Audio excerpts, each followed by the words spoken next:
recognizes the gentlewoman from Iowa, Mariannette Miller Meeks, for 5 minutes. Thank you, Mr. Chair.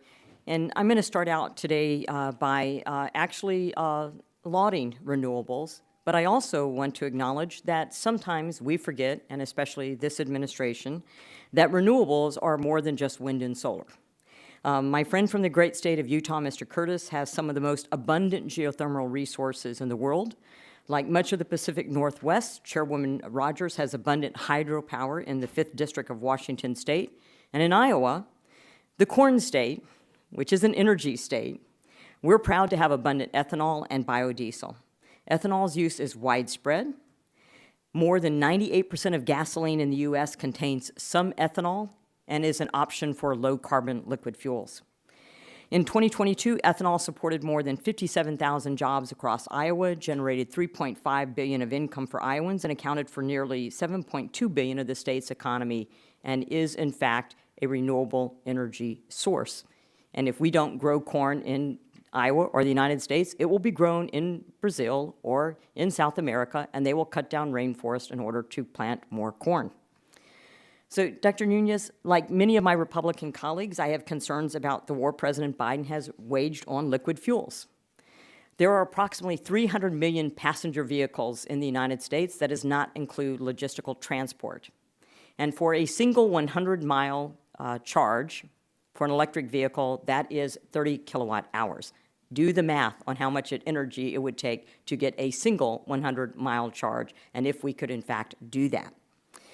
The Biden administration's recent proposals, including its SET proposal, which creates a new and statutorily unauthorized program to incorporate electric vehicles into the Renewable Fuel Standard program, as well as its market commandeering standards for light and medium dry vehicles, are a deliberate attempt to prop up electric vehicles at the expense of American consumers and Iowa ethanol. And I say this having driven a Honda Civic Hybrid for 20 years, 2 of them.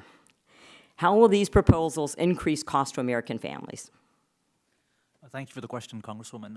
I think if you look at the EPA's own numbers regarding the improvements in fuel economy that you would need to achieve to comply with the regulatory standards, we are talking, at least for internal combustion engines, about thousands of dollars. Right?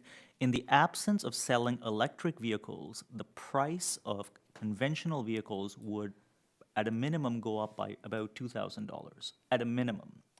You could presumably sell electric vehicles to comply with the standard. However, here too challenges persist. The economics of building electric cars are challenging, to say the least. And even when you sell cars at $50,000 or $60,000, we have numerous OEMs that don't make profit off those vehicles. And they are powered by what? Well, of course, this would depend on which state you live in, but by and large, depends on the cleanliness of the grid. Some coal, some gas, some renewables. So, Mr. Simmons, the International Energy Agency estimated that the demand for lithium will increase by 43 times in the next 20 years, but the United States produces less than 2% of the global lithium supply. And because my time is running out, have all of you heard of blood diamonds? Okay. Well, there's another analogy now, and that is cobalt red. And the climate-friendly, I beg to differ with one of the witnesses, of mining for cobalt, mining for rare earth is anything but environmentally friendly and also not labor-friendly. Does the United States have reserves, Mr. Simmons, to meet the expected lithium demand?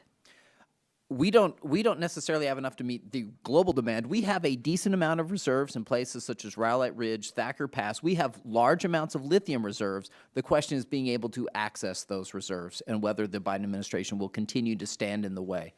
And is solely relying on allies to make up production and refining deficits a sustainable long-term strategy? And is it environmentally and labor-friendly? I mean, when the United States has some of the best environmental and labor standards in the world, anytime we are exporting that, we are exporting lower environmental, lower labor standards. And thank you very much, Mr. Chair. I yield back my time.